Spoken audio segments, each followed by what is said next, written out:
Mesdames et messieurs, bonsoir, bienvenue dans cette émission. Zoom sur reçoit ce soir monsieur le professeur Thierry Tillet dit Rabedine, enseignant, chercheur et explorateur sahérien depuis 43 ans.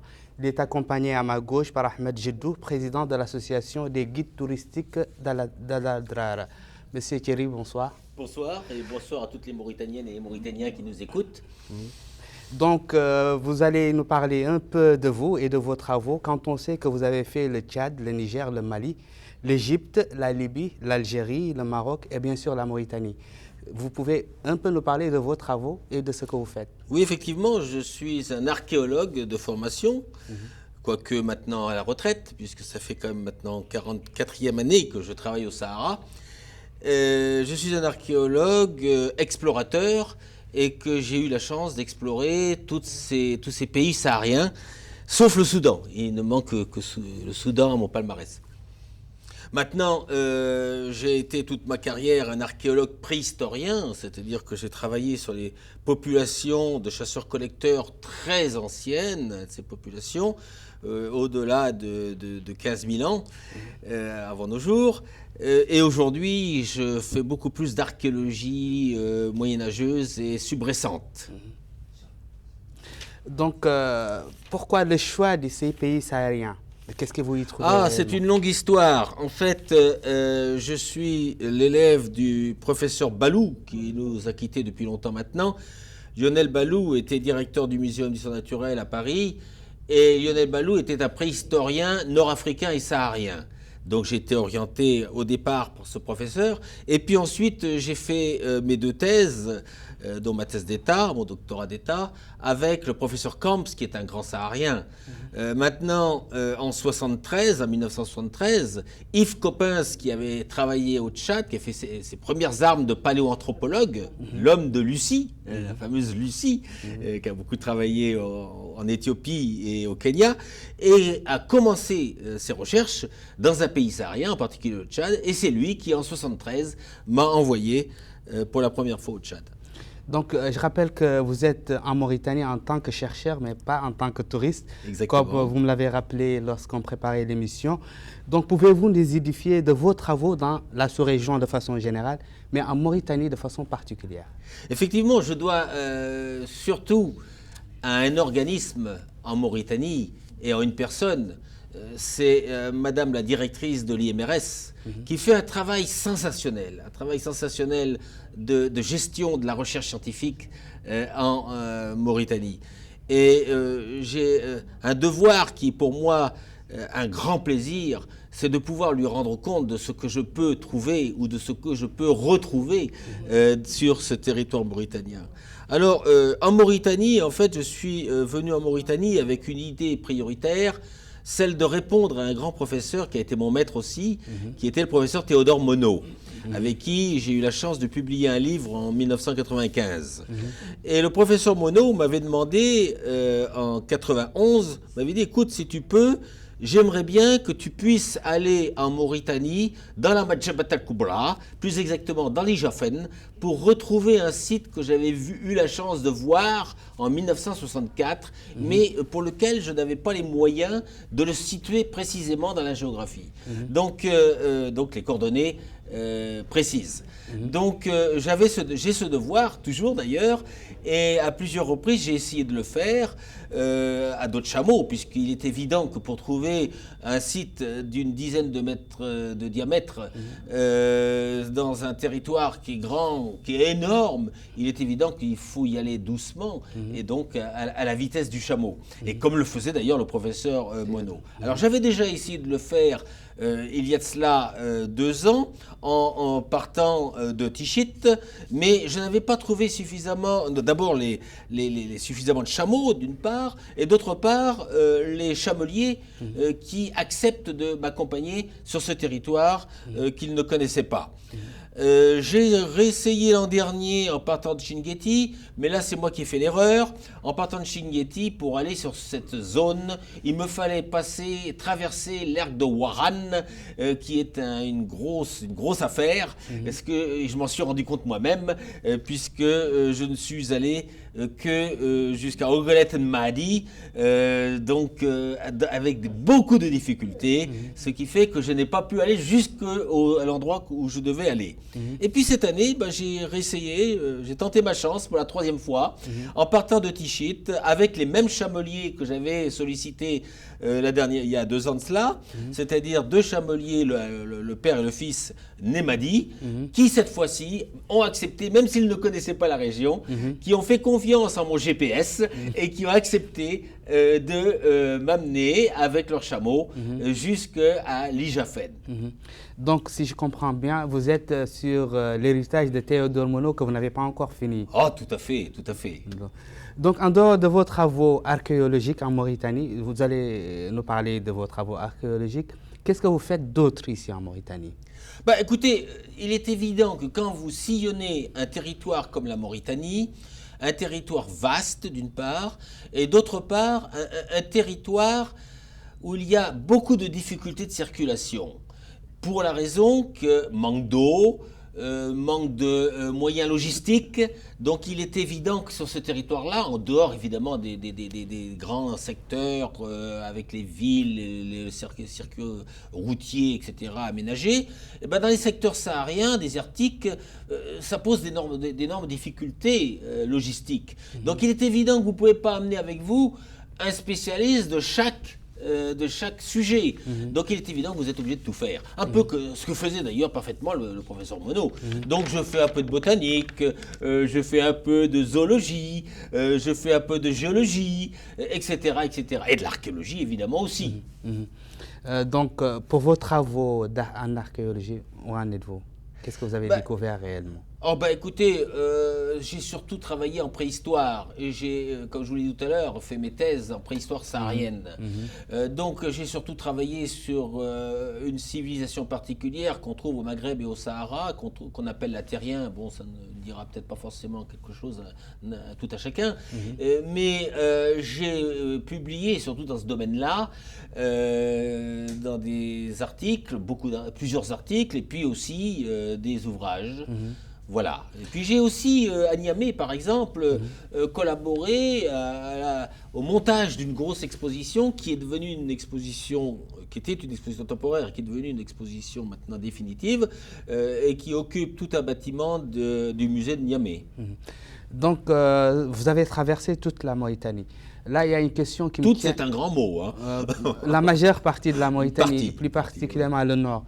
Donc il y a un sujet qui me tient vraiment au cœur. Vu qu'une grande partie de la Mauritanie est classée en zone rouge pour le tourisme exactement, par le Quai d'Orsay français, puisque vous êtes notre ambassadeur, qu'est-ce que vous faites pour déclassifier cette partie de la Mauritanie? Alors d'abord, je voudrais vous dire que ça aurait été une question difficile pour moi si j'étais encore en activité. Parce que si j'étais en activité, il est évident que j'aurais besoin d'ordre de mission de mon université et du CNRS pour pouvoir effectuer mes recherches. Donc à partir de là, aller dans une zone rouge, ça m'aurait été interdit. Maintenant, je suis retraité, comme je vous l'ai dit. Donc je suis beaucoup plus libre. Mais je dois vous dire aussi que quand je viens en Mauritanie, comme quand je vais d'ailleurs au Niger ou quand je vais au Tchad, c'est bien souvent que l'on me dit « Mais qu'est-ce que tu vas faire là-bas? Mais c'est dangereux là-bas !» Mais c'est dangereux, mais vous connaissez la Mauritanie? Les gens ne connaissent pas, mais parlent. Mais ces zones rouges, mais oui, mais Paris, il s'est passé quelque chose. Bruxelles, il s'est passé quelque chose. Berlin, il s'est passé quelque chose. Pourtant, il s'est passé dans le passé beaucoup de choses à Jérusalem. C'est pas zone rouge, et pourtant on y circule. Bon, écoutez, je viens en Mauritanie maintenant très rassuré. J'ai rencontré l'attaché militaire mauritanien à l'ambassade de Mauritanie à Paris, qui m'a mis au courant un petit peu des conditions mauritaniennes. J'ai rencontré des généraux aussi à Zoérat, avec qui je suis parti à Bir Moghrem il y a 4 ans de cela. Et tous m'ont dit, mais vous savez, en Mauritanie, vous avez une zone qui se trouve à l'est du 10e de longitude, qui est un terrain militaire dans la zone saharienne, où il est interdit de circuler en voiture, sauf autorisation spéciale. Et c'est une excellente chose. Alors, on n'y va pas en voiture, ou alors il faut avoir une autorisation spéciale. Donc c'est un moyen de protéger. Il faut le savoir simplement. Et pour moi, la zone rouge, qui n'est pas, entre guillemets, une zone rouge, c'est celle-ci, à l'est du 10e de longitude. Mais si vous partez en véhicule, si vous partez comme moi à dos de chameau, habillé comme n'importe quel bédouin, eh bien, vous n'avez absolument aucun problème. Et je dois vous dire une chose, c'est que j'ai sillonné, encore cette fois-ci, une partie de la Madjabat. Je viens de finir comment dire, une escapade de 600 km à dos de chameau et à pied, dans la Madjabat, depuis Tichit. Bon. Je suis revenu sain et sauf, je n'ai vu personne, je n'ai vu aucune trace de voiture, je n'ai absolument eu aucun problème. Et je me sens en sécurité dans la Madjabat, plus qu'à Paris, et plus qu'à Nouakchott aussi quand je traverse les rues. Voilà. Donc, si je comprends bien, cette zone est sûre à 100%. C'est pas à moi de vous dire cela, il faut demander aux autorités. Moi, je peux vous donner mon point de vue et mon expérience par rapport à ce qu'on m'a dit et par rapport à ce que j'ai vu sur place. Je peux vous dire que je n'ai absolument eu aucun problème. Mais le problème, ce n'est pas les autorités mauritaniennes, ce sont les autres autorités, notamment françaises, qui ont classé cette zone. Donc le travail doit être fait à ce niveau-là. Vous, puisque vous connaissez bien la zone et que vous êtes de l'autre côté où vous êtes notre ambassadeur, entre guillemets, en France. Qu'est-ce que vous allez faire pour... J'ai déjà fait. J'ai fait un article là-dessus. J'ai dit, il y a 4 ans, exactement ce que je viens de dire. Ça a été publié sur les médias, Internet, etc. Et ça a été repris par des journaux mauritaniens. Bon. Je l'ai dit, mais je n'ai pas à critiquer, évidemment, ce que disent mes autorités, puisque, de toute façon, il faut dire que c'est une grosse responsabilité pour eux. Ça, certes. D'accord. Donc il faut faire la part des choses entre l'explorateur comme moi qui va sur un terrain avec des moyens et avec la précaution nécessaire, c'est-à-dire sans jamais dire à personne où il va, ce qui a toujours été le cas dans certaines zones. C'est le cas aussi en dehors de l'Afrique, cela. Donc il ne faut pas le dire simplement, et puis on y va. Et puis aussi le tourisme, où vous avez beaucoup de voitures, où vous avez beaucoup d'organisations. Donc ça, c'est autre chose. Donc ça, c'est plutôt mon ami Ahmed Djidou qui pourra vous le dire. Mais en ce qui me concerne en tant que scientifique, qui prend les précautions nécessaires de 43, maintenant 44 ans d'expérience, qui prend évidemment qu'il peut m'arriver quelque chose, mais il peut m'arriver aussi quelque chose en France, même en sortant de chez moi. C'est évident. Les grands explorateurs, je pense à Barth, mais avant lui, le Major Ling, qui lui a été assassiné, certes, mais qui est quand même venu jusqu'à Tombouctou, Caillé, etc. Bon, ils ont fait quand même l'effort. Il faut bien le faire, l'effort, si on veut faire quelque chose. Sinon, qu'est-ce que je fais? Je reste chez moi. Voilà. Merci Selano. Je vais rebondir un peu sur ce que vous avez dit, le tourisme en Mauritanie. Vous vous avez vu tout ce territoire, ne pensez-vous pas, puisque notre expert en tourisme va nous édifier un peu sur ça, qu'il y a énormément de potentialités touristiques? Exactement, exactement. Et d'ailleurs, en collaboration avec l'IMRS, parce que moi, ce que je vois surtout, c'est le tourisme culturel en Mauritanie. Il y a certainement beaucoup de choses à faire, surtout maintenant avec les villes anciennes. Le tourisme fluvial, balnéaire, lui, il est spécial. Exactement, et puis aussi avec toutes ces organisations, c'est-à-dire le Festival des villes anciennes, où vous avez quand même beaucoup de structures antiques, anciennes, médiévales à visiter. Il y a beaucoup de touristes qui s'intéressent à cela. Et puis il y a aussi des touristes, mon Dieu, qui s'intéressent aux gens, qui veulent connaître les gens, qui veulent connaître autre chose, voyez-vous. Et à partir de là, je pense qu'il y a des choses à faire. Donc, je me tourne vers Ahmed Djidou. Quand on parle du tourisme, puisque vous êtes là, comment il faut faire pour vendre la destination Mauritanie? Bon, merci beaucoup à la télévision mauritanienne de m'avoir accordé cette occasion pour pouvoir m'exprimer. Je m'appelle Ahmed Djidou, je suis guide accompagnateur depuis plus de 18 ans dans le désert mauritanien, qui est l'un des plus beaux déserts, comme vous venez de le dire. Il y a certainement beaucoup des atouts. Il y a le fleuve, il y a les plages, il y a l'océan Atlantique, il y a les villes anciennes, il y a les oasis, il y a les villes anciennes. Tout ça, c'est un atout. Et surtout, il y a la diversité culturelle de la Mauritanie. Parce que la position géographique de la Mauritanie, qui se situe entre le Maghreb et l'Afrique noire, permet à ces pays d'avoir beaucoup de cultures. Et les gens viennent pour découvrir cette culture mauritanienne. Donc, pour revenir à votre question, pour vraiment faire venir les gens, il faut d'abord faire un tapage médiatique, c'est-à-dire communiquer beaucoup à l'extérieur et surtout chercher d'autres partenaires. Par exemple, là, on n'a que la France. Donc, la France, c'est les seuls pays qui envoient ses ressortissants en Mauritanie. Et on doit penser à l'Espagne, à l'Italie, à la Belgique, à d'autres pays européens pour pouvoir un peu débloquer cette situation. Il y a aussi le problème de la zone rouge. La zone rouge, c'est un grand handicap pour le tourisme en Mauritanie. Et les autorités mauritaniennes doivent faire beaucoup d'efforts pour un peu discuter avec les Quai d'Orsay pour pouvoir un peu, surtout les villes anciennes comme Madane et Chinguetti, essayer de changer un peu cette couleur. Et Tichit aussi. Et Tichit, c'est très important. Et aussi, il faut aussi, je pense, assister à beaucoup de salons dans le monde, des salons du tourisme pour vendre la Mauritanie et créer un website. Je rappelle que dernièrement, vous étiez en Espagne avec le ministère du Commerce, si je ne me trompe pas. Oui, j'étais ces derniers temps avec le ministère du Commerce, de l'Industrie et du Tourisme et avec l'ONT. Et nous étions dans un salon à Madrid. Donc, ça prouve que les autorités, comme vous venez de dire, ils sont en train de faire ce qu'ils peuvent pour vraiment changer le visage de la Mauritanie à travers le monde. Ça, c'est vrai qu'il y a une nouvelle stratégie de l'État mauritanien, du gouvernement mauritanien, et surtout dans le domaine de la sécurité. Parce que les années précédentes, quand on venait en Espagne, les gens nous posaient des questions sur la sécurité. Est-ce que c'est sûr?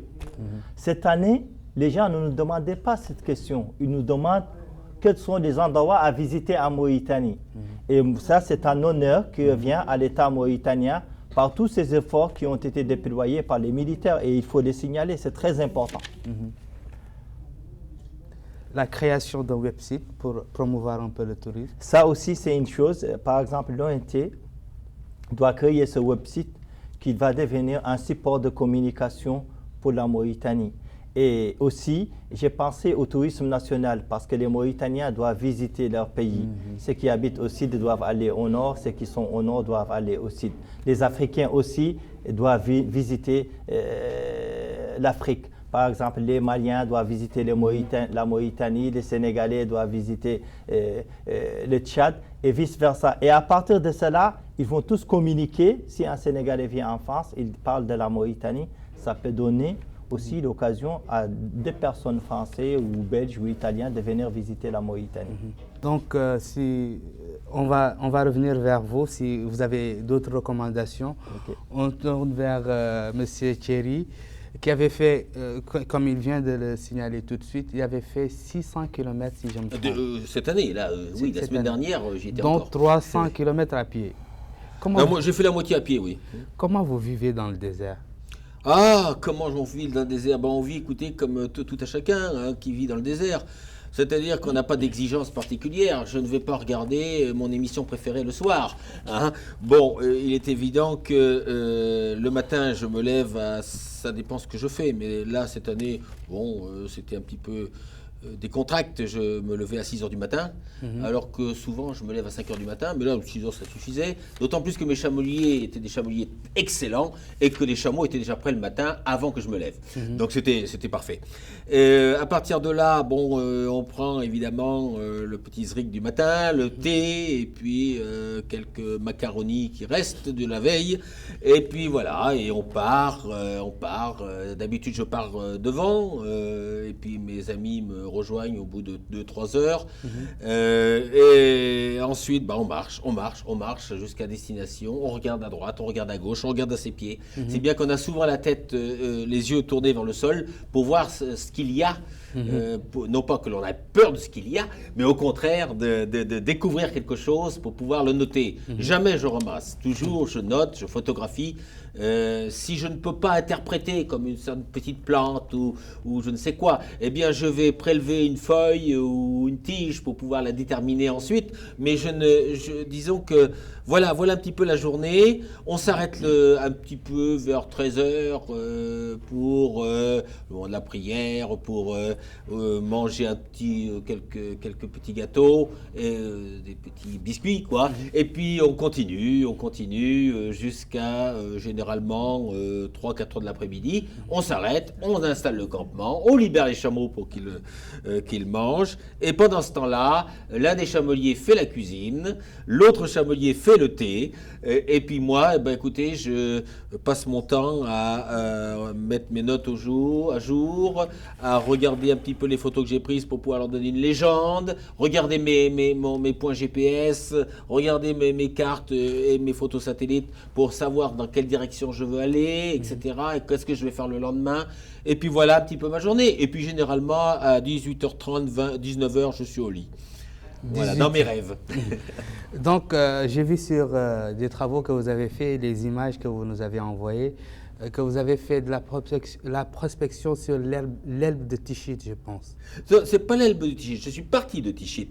Et j'ai traversé le Moraillé, dans cette zone-là, plein nord, pour atteindre ce qu'on appelle l'Ijafen. Et c'est à partir de cette Ijafen, qui se trouve à 240-250 km au nord de Tichit, c'est à partir de là, le premier Elbe, qui s'appelle l'Elbe El Fassal, et c'est à partir de là, les Elbas qu'on a là, qui étaient la destination de ma recherche pour répondre à la demande du professeur Monod. Donc je savais que je devais partir de là, je savais que je devais compter les Elbes et aller au 4e Elbe pour pouvoir chercher sur sa face nord-ouest le site que je vais trouver. Donc j'ai cherché sur une vingtaine de kilomètres le long de cette Elbe. Malheureusement, j'ai eu des vents de sable pendant tout le séjour, si bien que je n'ai pas trouvé le site, mais ce n'est pas très important. C'est juste une partie remise, vous allez revenir pour... wallahi, bien sûr. Donc j'ai vu aussi qu'il y a vraiment une vie dans le désert, faire la vaisselle sans eau. Bah oui, bien sûr, parce que de toute façon, il ne faut pas gaspiller l'eau. On avait beaucoup d'eau, on avait 230 litres pour 20 jours. À 230 trois personnes, 230 litres. Bon, j'avais de très bons chameliers, des gens qui étaient très sérieux. Quelquefois, il fallait bien que je dise au plus jeune des chameliers, qui est le fils de l'autre, lui dire, bon écoute, là, attention, c'est pas la peine de laver les verres à thé, le sable fait bien son affaire. Hein, et puis ça suffit, on peut se laver avec le sable. Quand on fait les ablutions, si on n'a pas d'eau, on les fait avec le sable. C'est pareil. C'est vrai. On se purifie et on purifie. Donc, si je comprends bien, et pour récapituler un peu, la Mauritanie est sûre. Je peux vous répondre que ce que je connais de la Mauritanie est sûr. Alors maintenant, je ne vais pas aller marcher sur la frontière avec le Mali. C'est évident. Ça, c'est autre chose. Mais à l'intérieur des frontières de la Mauritanie... Je me sens en sécurité. Donc, elle peut accueillir des touristes. Elle peut accueillir, mais comme vient de vous le dire, mon ami, elle peut accueillir des touristes en fonction des lieux à visiter et qui sont protégés par les autorités. Et qui le sont, vraiment. Voilà. D'ailleurs, je ne comprends pas, excusez-moi, mais je ne comprends pas pourquoi Chinguetti, par exemple, ou Adan, Tichit, on pourrait peut-être un peu plus le comprendre, quoique son maire, Mohamed Teya, que j'aime beaucoup, fait beaucoup pour sa commune. Hein. Bon, mais je ne comprends pas pourquoi au moins Ouadan et Chinguetti sont en zone rouge, alors que Zouérat n'est pas en zone rouge, qui est tout à fait à la frontière, et Tichit soit aussi en zone rouge. Ça, je ne le comprends pas. Je ne comprends pas. Donc, alors que ce sont des villes anciennes, classées patrimoine de l'humanité, les autorités ont mis en place un festival qui se tient tous les ans dans l'une de ces villes et qui accueille énormément de monde. Il n'y a jamais eu de problème. J'étais à celui de Chinguetti, le dernier Chinguetti. J'ai d'ailleurs fait une conférence sur la Kadriya Mokhtaria à Chinguetti. Il n'y avait pas de problème, il y avait une bonne organisation. Je n'étais pas à Ouadan malheureusement parce que ça correspondait à une date où je ne pouvais pas être là et je le regrette et je lui demande pardon à mon excellent ami le député de Ouadan. Je n'ai pas pu venir, c'était pas possible. mais j'aurais bien aimé venir. J'espère être à celui de Tichit. Donc, si j'ai compris bien, vous faites d'autres travaux. Vous venez de dire que vous avez fait une conférence sur la Khadriya Mukhtaria. Oui, c'est aussi une grande histoire. Depuis que je suis retraité, et bien avant cela, en 1988, je revenais d'une expédition de 2 mois à Taodeni, donc à l'extrême nord de l'Azawad, du Mali. Et je passais par la Drare des Iforas, que je connaissais déjà pour l'avoir fait plusieurs fois. Mais là, j'étais en véhicule. Et un ami d'Aguelok, une ville des Iforas, en passant par un puits qui se trouve près du Timétrine, qui est un tout petit massif dans l'Azawad, m'a dit, écoute, si tu continues d'ici jusqu'à Tombouctou, tu vas passer sur la tombe d'un grand marabout. À l'époque, j'avais des œillères, j'étais archéologue préhistorien, j'avais une priorité qui était celui pour lequel j'étais payé. Et d'ailleurs, ça me permet de vous dire en même temps qu'à l'époque, j'étais payé pour faire ce que je fais. Maintenant, c'est le contraire, je paye pour faire ma recherche, maintenant que je suis retraité. Bon. Donc, il m'avait parlé de ce grand marabout, sans me donner son nom d'ailleurs. Et puis, quand je suis arrivé presque à la retraite, je me suis dit, quand même, ce grand marabout, il faudrait quand même que je sache qui c'est. Et il se fait qu'en 2007, je suis retourné à Taodeni et j'avais avec moi un petit rapport qui date de 1906, qui était le rapport de la première reconnaissance coloniale à Taodeni. Et je voyais qu'on parlait de Mabrouk. Mabrouk, j'ai dit, tiens, Mabrouk, voilà une ville que je ne connaissais pas. J'ai dit, mais qu'est-ce que c'est que cette ville ? Et j'ai essayé de savoir ce qu'était cette ville. J'ai essayé d'y aller. Je ne l'ai jamais trouvée dans les sables. C'est une ville maintenant sous sable. Si, non, qui n'existe plus en tant que ville, mais il y a des ruines. Bon, j'ai cherché. En voiture, je n'ai jamais trouvé. Et puis il a fallu attendre 2009, pour que je décide de partir depuis la zone de Kidal, un petit peu à l'ouest de Kidal. J'avais donné rendez-vous à 2 chameliers que je connaissais bien, avec 5 chameaux. Et je suis parti de Gao en voiture pour m'amener jusqu'au chamelier. Et là, je suis parti plein ouest pour aller voir en premier lieu cette tombe, cette ziara de ce grand marabout qui était Cheikh Sidi Mokhtar Al-Kébir, Cheikh Sidi Mokhtar Al-Kébir, qui était son fils aussi, Cheikh Sidi Mohamed Khalifa, un grand personnage également. La mère du dernier et la femme du premier, Lala Aïcha, Zainabidine, Aïballah, etc. Rien que de grands personnages. Et je vous assure que d'aller là-bas, à d'autres chameaux, et d'arriver là-bas, de rencontrer un vieux marabout qui était sur place encore, et qui est décédé aujourd'hui, c'est impressionnant, vous êtes impressionné, et ça vous reste là. Alors donc à partir de là, j'ai donné rendez-vous à un de mes amis Touareg qui est venu en voiture, qui m'a rejoint à Slar, pour aller découvrir, pas Tombouctou, mais Mabrouk, pour retrouver Mabrouk. J'ai retrouvé Mabrouk, et à partir de là, vous savez, un chercheur, il a la recherche dans les veines. Et ce grand cher Sidi Mokhtar, ce grand cher Sidi Mohamed est rentré là-dedans, et puis il a fallu que j'aille plus loin. Donc il a fallu que je cherche. Alors j'ai cherché les Kitab al-Targhib wa al-Talaïd, le grand livre écrit par Sidi Mohamed sur son père, sur l'histoire de son père et de sa mère. Et puis à partir de là, je suis allé à Tombouctou pour rechercher aussi ces manuscrits. J'étais déjà allé précédemment. Et puis petit à petit, j'étais invité par les Kuntawi, évidemment, grande famille des Kunta. J'étais invité par les Kuntawi du Maroc, du Sud-Maroc, par ceux de Mauritanie, par ceux du Mali. Saïd Bembella, qui est un grand ami et qui est un Kuntawi, qui est le représentant du MNLA ici en Mauritanie, m'a souvent invité également. Eh bien, à partir de là, je ne peux pas aller au Maroc, ou je ne peux pas aller en Mauritanie, je ne peux pas aller dans la Zawad sans être invité par les Kunta. Et je suis dans ma famille. Donc j'espère que tout cela, vous allez le mettre dans un livre. J'ai déjà écrit des choses que j'ai intitulé d'ailleurs les Zaouïas perdus de la Zawad. J'ai déjà écrit quelque chose là-dessus. J'ai écrit quelque chose aussi, n'oubliez quand même pas qu'en 1826 est décédé cher Sidi Mohamed Khalifa Al-Kouti. Et que ce grand cher, qui avait été le professeur de Cher Sidiya, je suis allé aussi à Boutilimit rencontrer les descendants. J'ai aussi un grand ami qui est Baba Haroun, qui n'est pas là en ce moment, qui est au Canada, mais que j'ai vu souvent et avec qui j'ai beaucoup parlé de Cheikh Sidiya également. N'oubliez pas qu'il a reçu aussi, à la fin de sa vie, un Européen. Et qui plus est, un Européen, je ne devrais pas en parler, c'est un Anglais, qui plus est a fait Waterloo. Bon, mais du côté des Anglais, mais quand même, contre Napoléon. Mais c'est quand même le premier à être arrivé, Européen, à être arrivé à Tombouctou, 2 ans avant René Caillé. Malheureusement, il a été assassiné, tué par les Berabiches au nord de Tombouctou. Mais il a quand même été avant cela reçu par Cheikh Sidi Mohamed. Il était blessé, il avait été blessé par les Touaregs dans la Draranette en Algérie.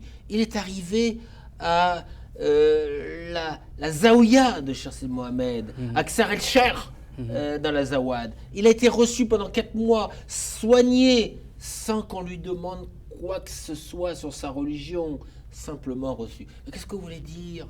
Qu'est-ce que vous voulez dire quand on va dans nos campagnes en France, que vous parlez d'un Turc, que vous parlez d'un Touareg, que vous parlez d'un Mauritanien, ah, ce sont des Arabes. Il y a un mélange considérable. Eh bien là, il n'y avait pas de mélange. C'était un humain qui a été reçu comme tout humain et qui a été protégé par Cheikh Sidi Mohamed. Le débat il est passionnant. On va repasser la parole à Ahmed Jiddou qui va nous parler un peu de son domaine qui est le tourisme en Mauritanie. Bon, là pour ce qui est du tourisme, la Mauritanie recèle beaucoup des atouts touristiques. Comme je disais tantôt, il y a le tourisme culturel et il y a le tourisme sportif.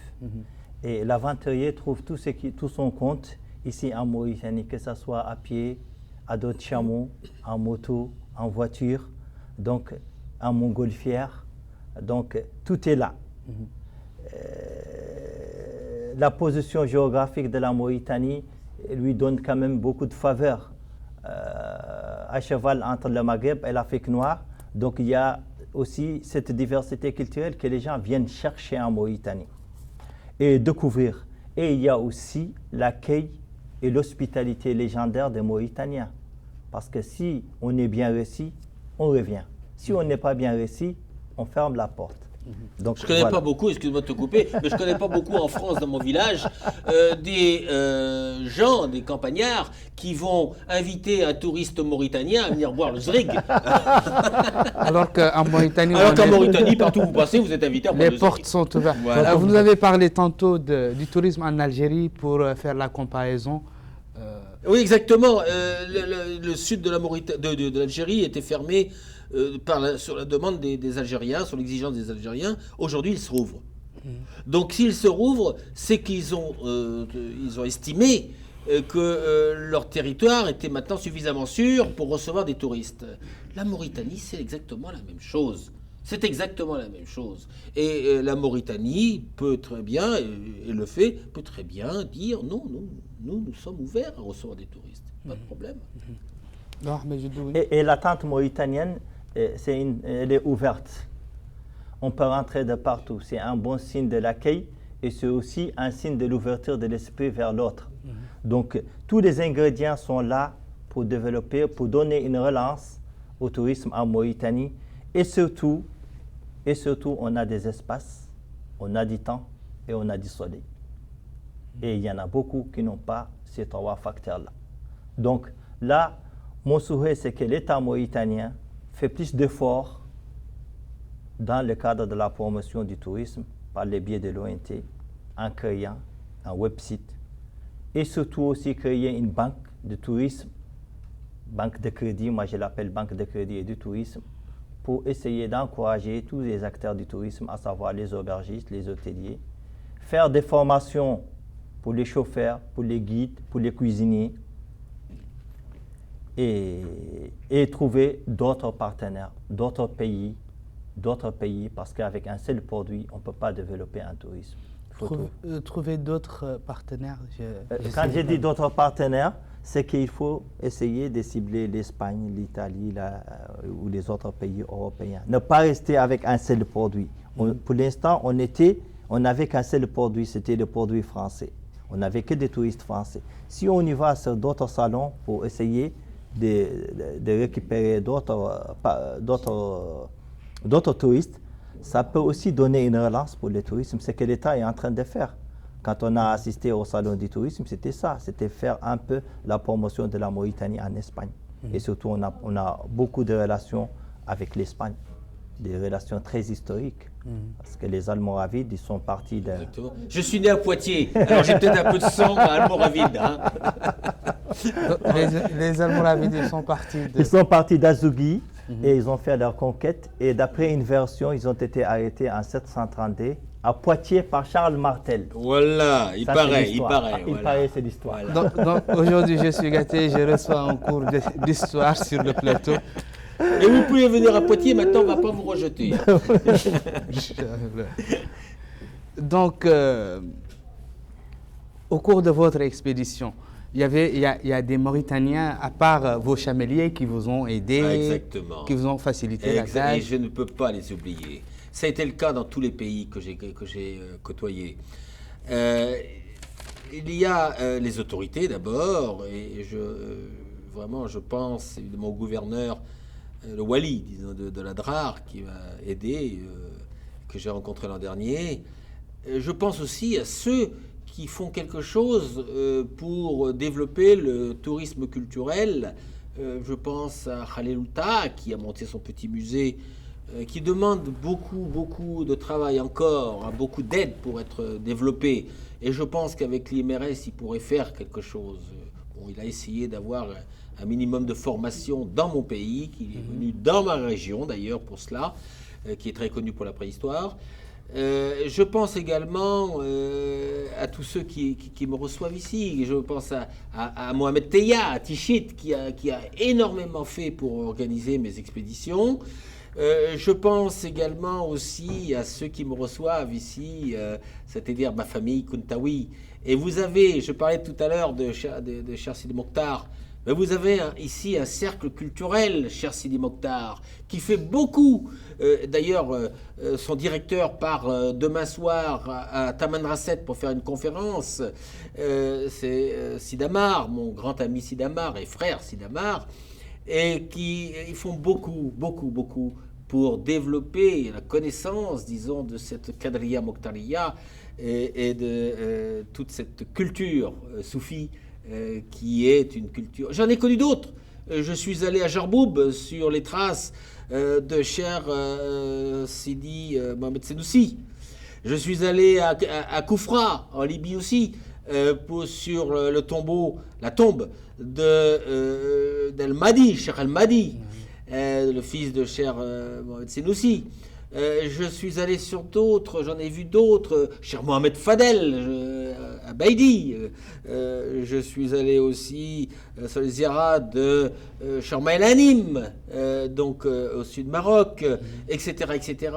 Et vous avez tout un tas de fourmis qui travaillent pour développer la connaissance sur leur passé et sur l'évolution de leur culture. Je vais vous parler des Kunta, eh bien, de Cher Sidi Mokhtar El-Kébir. Et j'étais à Vasque il y a quelques jours avec toute ma famille Kuntawi et j'étais reçu, je vous assure, mais j'ai été reçu, mais je ne veux pas dire comme un roi, mais j'étais reçu comme... on serait mal reçu chez nous. Pas aussi bien, du moins, reçu chez nous. Bon, on est parfois bien reçu aussi chez nous. Hein. Donc c'est vraiment un héritage culturel énorme qui doit être mis en valeur. Exactement. Notamment par des gens comme vous. Ben, des gens comme vous, et des gens qui sont sur place pour le faire. Toutes ces fourmis dont je vous parlais à l'instant. Oui. Donc là, j'ai dit à tous mes amis guides qui sont certainement en train de regarder cette émission que l'espoir est là et que le gouvernement mauritanien n'épargne aucun effort pour faire revenir le tourisme et surtout à tous ceux qui ont déjà profité de ce secteur, qui sont à peu près à Chinguetti, à Ouadane, un peu partout en Mauritanie, dans le Tagan, que le tourisme va revenir en Mauritanie et que l'espoir est là. Et comme dit le proverbe, marchons en avant de toi-même comme le premier chameau de la caravane, car l'avenir de l'homme, c'est l'horizon. Bien dit. J'ai beaucoup d'espoir Et j'espère qu'encore que, bon, il me reste encore une quarantaine d'années Pour finir le travail. pour finir le travail.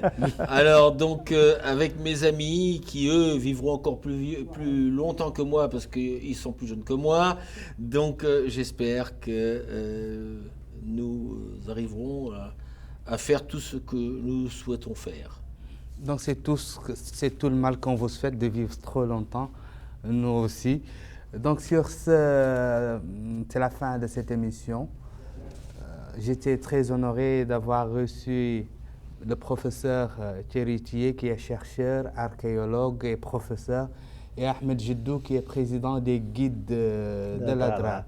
Merci Ahmed Jiddou, merci Thierry. Et c'était vraiment un plaisir. J'ai reçu un cours d'histoire, beaucoup de connaissances. Merci et au revoir.